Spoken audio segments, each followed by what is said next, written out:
What is up, bros, bears, muscle mommies, and everything in between? As always, this is Patrick, full problem power, your mom's favorite powerlifter, top 50 powerlifter of all time. Welcome back to another episode of We Do a Little Bit of Foreplay, because foreplay is really important for the rest of the week, training wise.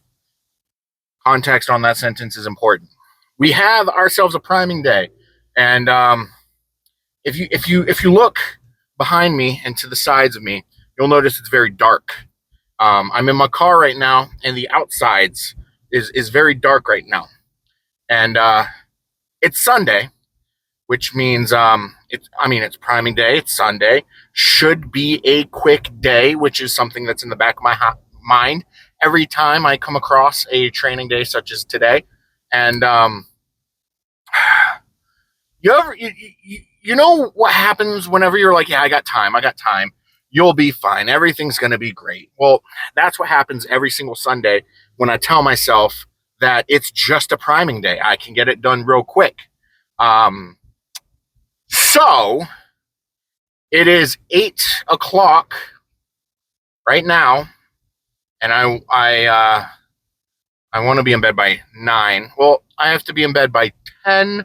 Wake up for 7, get all cooked up by 7:45, get out to work. This week, I am working as a middle school English teacher for the majority of the week, because the local middle school is going on a field trip, a overnight 3-day field trip. So they got me filling in when they asked me if I wanted to do it, and I was like, I can't go on a field trip. I got to train for a meet. They're like, no, we want you in the classroom. I was like, oh, yeah, that makes sense. Yeah, I'll do it. Definitely. It was weird. Their phrasing sucked. But that was a human right there. I didn't see them. Every Sunday, I'm like, it's going to be a quick day. Let me get this. Let me put a bunch of things on my list to do for the day, because training's not going to take that long. And then I try to, one, relax and get some extra recovery going by, like, I guess that's an excuse to say sit around and watch football all day.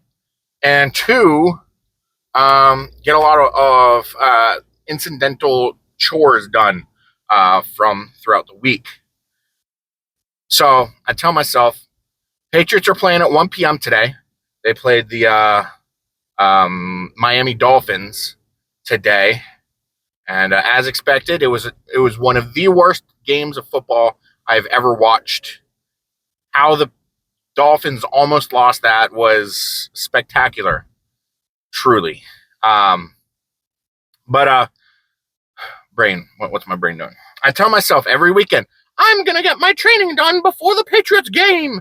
And then I don't. And then I go to the gym at like 8 p.m. because I procrastinate. And it's like, it's a relaxing day for me, and I just don't want to get up or do anything. But it's one of those.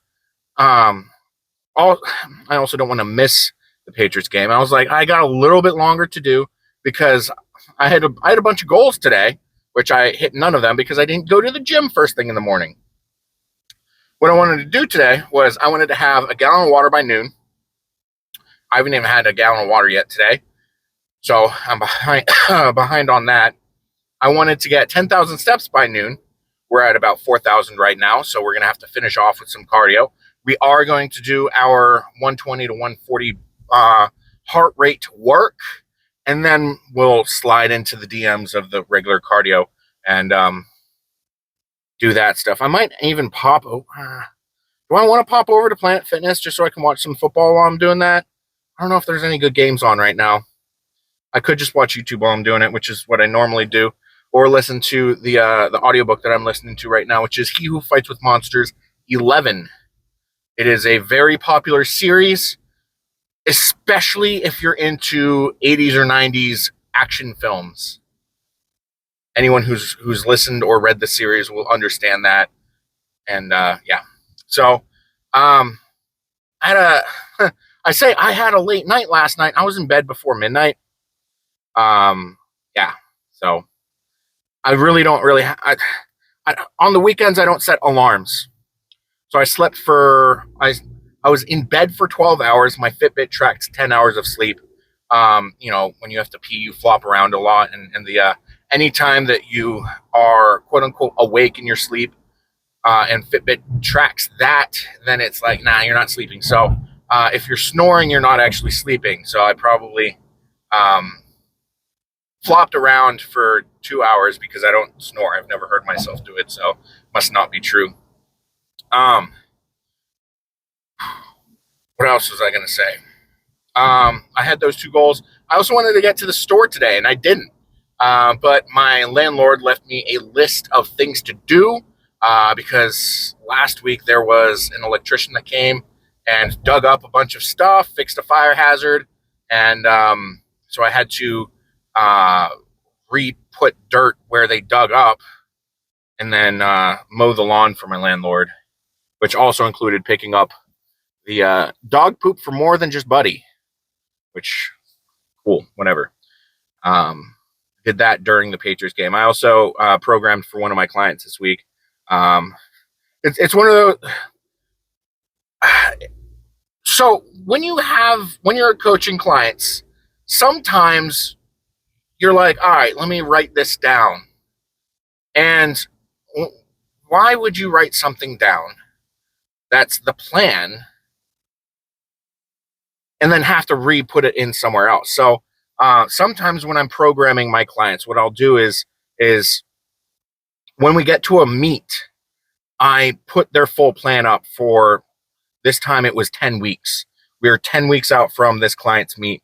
So I queued up everything, and I've got regular blocks for the next 3 weeks. We've got a 7-week peak, and then he competes. So I program 4 to 6 weeks at a time. I just like to do it that way because when you have the undulations and block manipulations usually comes out for me at about 4 weeks. So anytime that I have 4 weeks and then I get started on the other one and I'm like, what was I thinking when I was doing the last one? Yes, I see exactly what I was doing, and I don't have to think too much because I just pick up where I left off and then I do another block. So it's like I'm almost every time that I do 3 blocks, I'm only thinking about 2 of them at a time, basically. I really hope that they enjoy the next 10 weeks of blocks that I put together. I programmed 3 of them, left the peak blank because honestly, programming for a peak, if you know what you're doing, it's really easy and plug and play. But you got to do the right stuff to support what you're doing, and that is a case by case basis. But it's very like I can't program my own peak because I wouldn't program a lot of the things that I have to do that I don't want to do, like the contralateral split squats. I don't like those. But we just got to the gym. What we got today? Priming day. And we're going to superset everything because I can. And it is reverse grip lat pull down, sets of 12. Superset that with head supported rear delt flies, supersetted with hex push-ups. And then we've got incline dumbbell bench, superset that with chest supported seesaw, 0 acceleration rows. And then we finish off with biceps and then biceps. And that's what we got going on today. And then we're going to finish off with some cardio, do probably get, let's be honest, let's just do 15, since we have to do about 60 minutes of cardio anyways.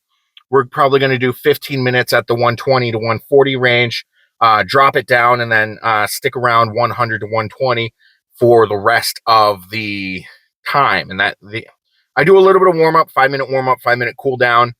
We probably don't need that 5-minute cool down since we're going to be staying in that cooler range of 100 to 120. So 15 minutes plus 5, that's 20 minutes. And then I guess it's 40 minutes at whatever pace we're going at until we finish off the full hour of. Well, I forgot that I'm also going to be walking around while in the gym, so that's why you got to wear a fitness tracker, because the incidental steps that you get throughout the day and throughout your training also should apply there. So we're still going to get at that 15 and 5, and then we'll just finish off at a moderate pace until we hit the 10,000 step milestone. So that's what we're doing today. I'm going to be listening to He Who Fights with Monsters 11 while I'm training, because it's a priming day. You don't want to get too mentally taxed or emotionally invested in a day like this. You want to go in, you want to get the pump, you want to get the work done, you want the progress to be made. You don't want to have to tap into something else in order to do a day like this. You shouldn't need to tap into something else to do a day like this. It should almost be like, I guess I'll do it, kind of, where you're not too emotionally or mentally invested in it, where it kind of just happens throughout your day. You shouldn't need ammonia tabs. You shouldn't need a hype up playlist. It's work. You got to do it. In order to do the fun things with like squatting a grand, benching 600, 700, deadlifting 8, 900, you got to do the boring stuff like this. This is a very therapeutic, almost like a PT day. When I program my own clients, this day for them comes at the end of the week. They've got 2 of these days if they want 5 days of programming, or if they want 4 days of programming. When I go back into my cut, I'll have 5 days of programming with Joe again. When I'm on the bulk, I'm only on 4 days of programming. One day will be like this, and then the other day is not similar to what I give my clients. I make sure they have some intense cardio to increase the athletic performance, because if you can express strength only as much as you can recover from. So increase that recovery potential with some intense cardio, a lot of high intensity training, like 2 minutes hard, 1 minute soft, sprint work on like an elliptical or a bike, or low impact cardio, like what I'm doing today, where the 120 to 140, keeping that heart rate range. I think, I don't recall, but I think I had some stuff where it was like 140 plus, 140 to 160. I don't like getting in that range, but if it's programmed, there's a cop in this parking lot now. Cool.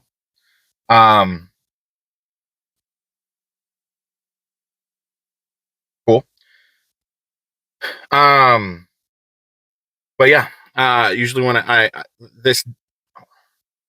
this day is like cardio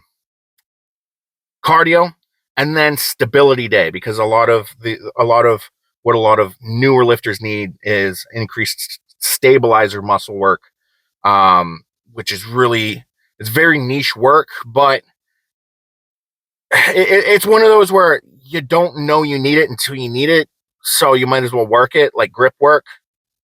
Everyone needs grip work, because you don't want your grip to be your limiting factor on deadlifts. But I've been rambling for too long. I don't want to sit in this parking lot for too long, especially with a police officer in it.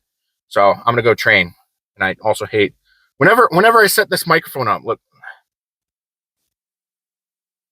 right there. Here's the microphone right there. I set it up there. Every time I set the microphone up, I have to take off my phone case. There's my thumb. That's a comb. I have to take off my phone case, because the receiver on my phone, which I can't show you, doesn't fit with my phone case on. And that's 99% of why I don't have the lav mic set up all the time. I want to find a solution to that. Probably order something off of Amazon to extend the port just a tiny bit so I can fit that on there. And probably going to break a million of those putting it in my pocket. But that's the life of professional YouTuber. Yeah, so I'll see you guys with my training update. Hey, boys, call me every sorority girl and cheerleader on the planet Earth, because that was mid as fuck. So let's go over how today's training day went. We started off with a superset of reverse grip pull downs, head supported rear delt flies, and the hex push ups. The reverse grip rear delt flies, we're at a point in training where we don't want to progress anything, because we don't want to add any extra fatigue, and our priority is recovery. So those, not super spectacular, but I feel like the supersetting that with the head supported rear delt flies kind of tied in the back of the shoulders a little bit more, because with the reverse grip lat pull downs, I felt like I got a good stretch through my biceps, which when you get a good stretch, usually that's good, especially when you're looking for extra recovery. So that little extra bonus was super cool to experience. But we also got a bit of a hypoxic response in the rear delts, a little more than I usually get when I'm doing these movements not rushed through and not supersetted through and not thrown into a ceiling fan like my dick. So I feel like we got a little bit better of not progression, but stimulus from supersetting these two movements, and I'm super happy with it. And it was just a good time. We had a good time, and everybody was good. I was the only person doing it, so everybody, being only me, profited, much profit. Very good job, Patrick. So we moved on to the dumbbell bench, supersetted with dumbbell bench, or incline bench, supersetted with itself, but slower. And then we giant setted that. We tied that into the chest supported zero acceleration dumbbell seesaw rows. That's a mouthful, and that's what your mom told me last night. Got him. So this one, usually I'm getting a little bit of I get a pretty good hypoxic response. And for those of you out there who are not muscle nerds, hypoxic response is the biological version of feel the burn, or the burn.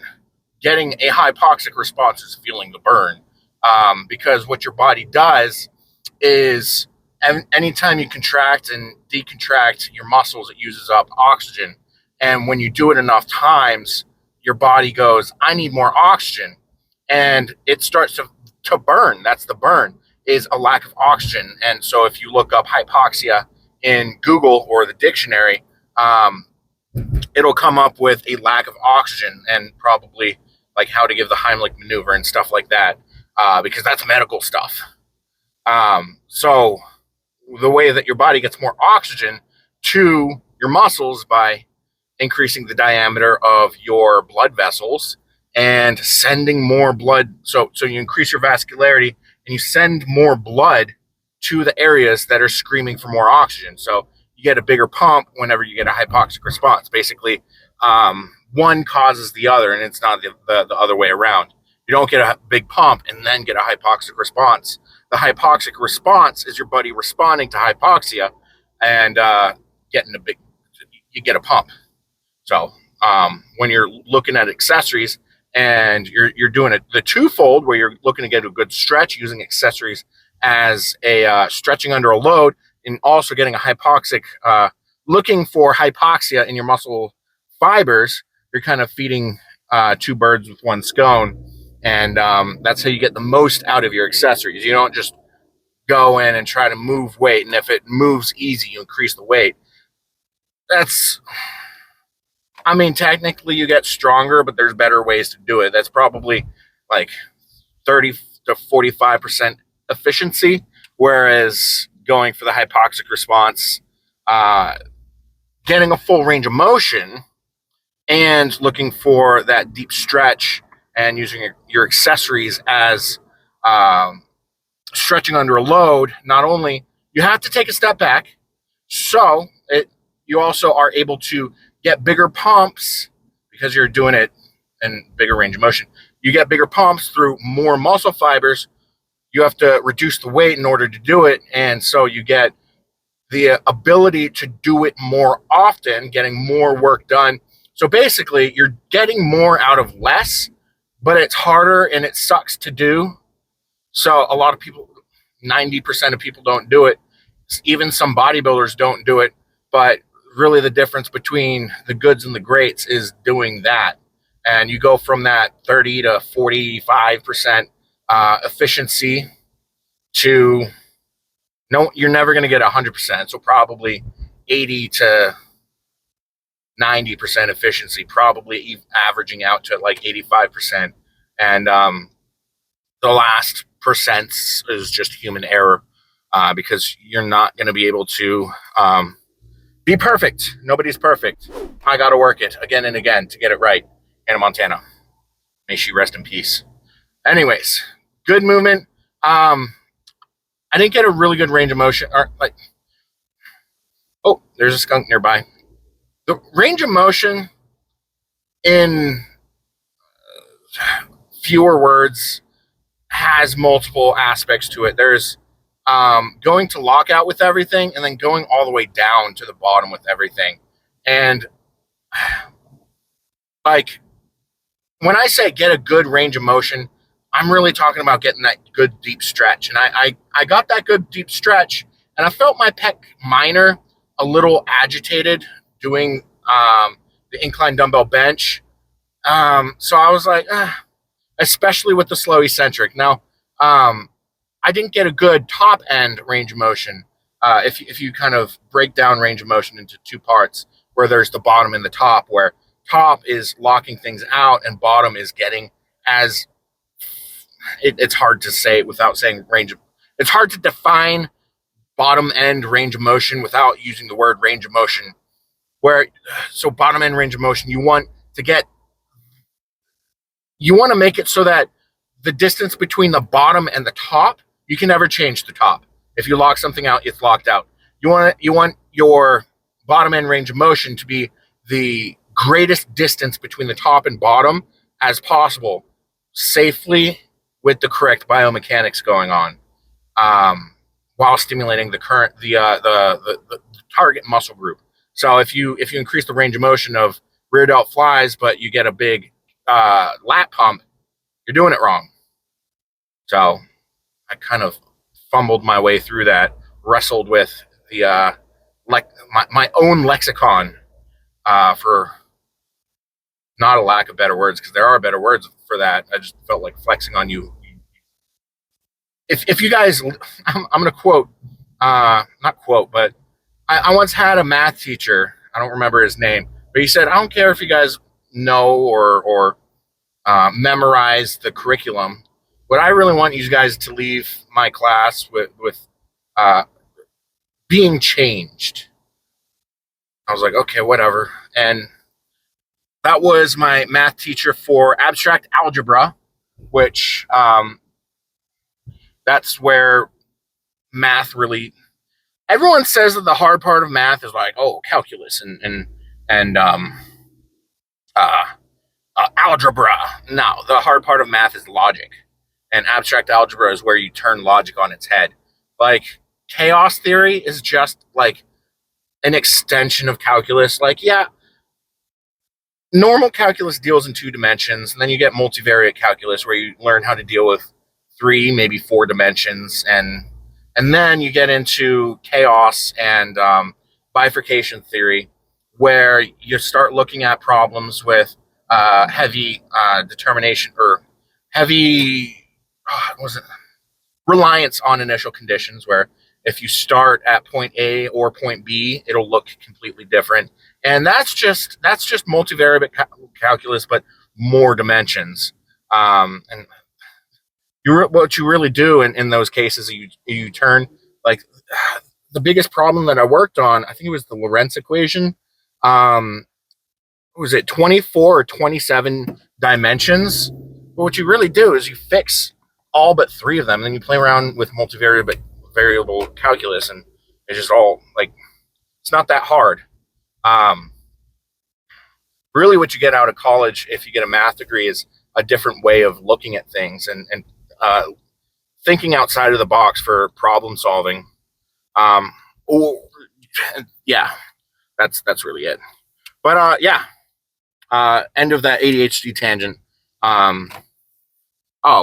If you guys leave my videos, I just want you guys to either be a little smarter or a little stupider, because if you're a little stupider, chances are you probably lost a little bit of incorrect notions, and you don't have as much information in your head, but the incorrect information you have in your head is probably not as much.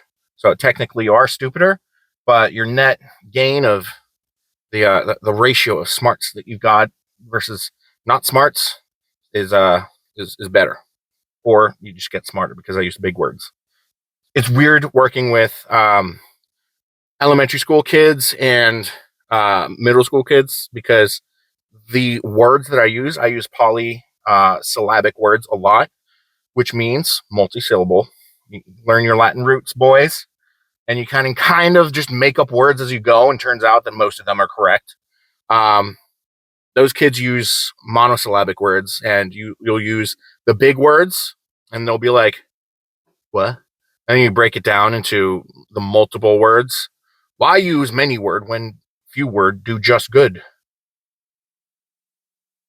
You can kind of, yeah.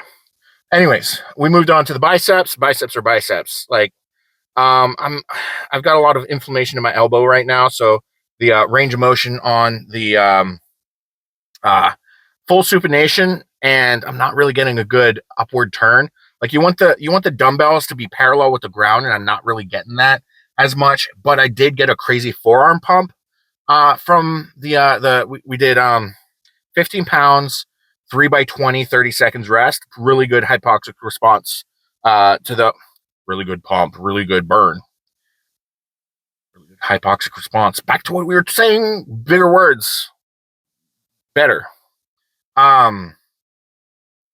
What was I saying?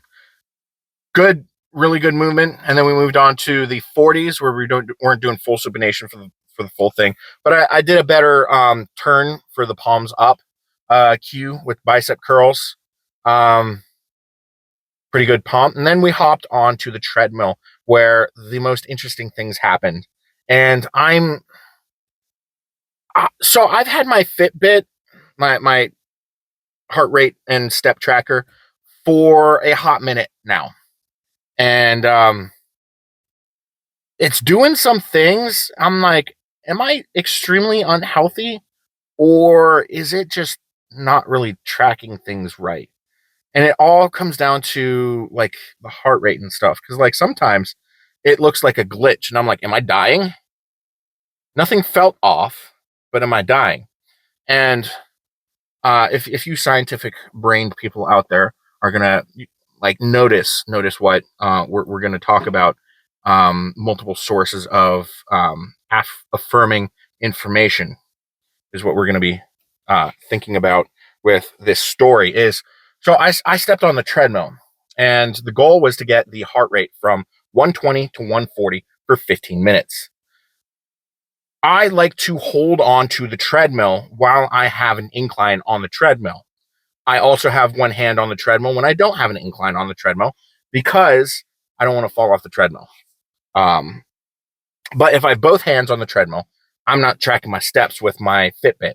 So I take the Fitbit off, I stick it in my pocket, and it starts reading my heart rate through my pants somehow, um, through my leg or whatever. Um, So I'm checking my heart rate with the treadmill, the heart rate sensor. Every once in a while, I'll drop my hands down to the heart rate sensor, and I'll look at what my heart rate is. And the entire 15 minutes, my heart rate was at 130. So my Fitbit was in my pocket the entire 15 minutes. When I'm done, I pop the incline down to flat. It was at 5% incline, 3 miles per hour. So it's a pretty good pace, and I'm able to nasal breathe the entire time and not really. I didn't really break too much of a sweat, and I wasn't breathing super heavy either. So those are all bits of information, sources or not symptoms, but um, ideas and concepts that we can kind of tap into as to what's going on here. We have the treadmill saying my heart rate is 130 the entire time, me directly in contact with it, and my biological symptoms and my ability to control my breathing and the perspiration that I was experiencing. So I dropped the treadmill back down to flat because I don't want my heart rate to be super high anymore.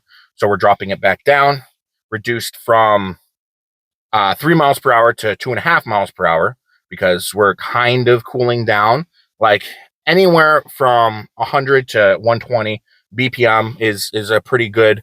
I'm just walking around heart rate. That's usually around what I get when I'm walking buddy. Um, uh, it might pop up to like 125 because there's a lot of hills in my neighborhood. So we pop it, we pop it down, and I put my Fitbit back on, and my Fitbit's like, your heart rate's 176. I'm like, it doesn't feel like it's 176. It doesn't feel that high. And I immediately drop my hands to the whatchamacallit, the treadmill palm sensors, and I check my heart rate, 130. Actually 123, because I'd had that time. Every time I checked it while I was in the 5% 3 mile per hour, it was 128 to 131. So I was like, it's 130 the entire time, which is exactly in the middle of the range. So I was happy with it. Putting my Fitbit back on and seeing 176, I'm like, oh, that doesn't seem accurate. And within like 1.5 minutes, it dropped down to 120. And I'm like, if my heart rate dropped down that fast, I would be dizzy. And would I be puking? Maybe, maybe not. I would have adverse symptoms. So I checked my Fitbit app, and it was like, yeah, your heart rate was about 130 the entire time. And then it dropped down to 90, and then immediately popped up to 176, and then came down over 1.5 minutes down to 120. And then it started looking almost exactly like what the hand sensors on the treadmill were saying. So I don't, I don't. So on one hand, I don't want my heart rate to have been at 176. I wasn't exerting myself that hard. On the other hand, all the information says it wasn't, except for my Fitbit when I immediately put it back on. But I don't know if it's like tracking error, because it was just as immediately as I put it back on. So I don't know. What do you guys think? You guys have made it through probably 30 minutes of this video at this point, and I've been rambling a lot. So what do you guys think is going on with this Fitbit shenanigans? And let me know in the comments. But I'm at Walmart. I mean, can you see? There you go, Walmart. I gotta pick up some coffee creamer. I got a little bit of a cough right now, and it's like the wimpiest cough ever. Don't work with children. You'll leave with a new ailment every time. I got to pick up coffee creamer. I'm going to pick up some ground chicken. I can't cook it tonight, but I got to cook it throughout the week because my lunches are going to be whatchamacallit. I'm going to pick up some protein bars just to munch on throughout the day and stuff. I'm going to pick up some. I'll show you guys because I can't think right now. I'll see you guys. I'm not going to hook up the microphone for the next time, but I'll see you guys when I'm shopping.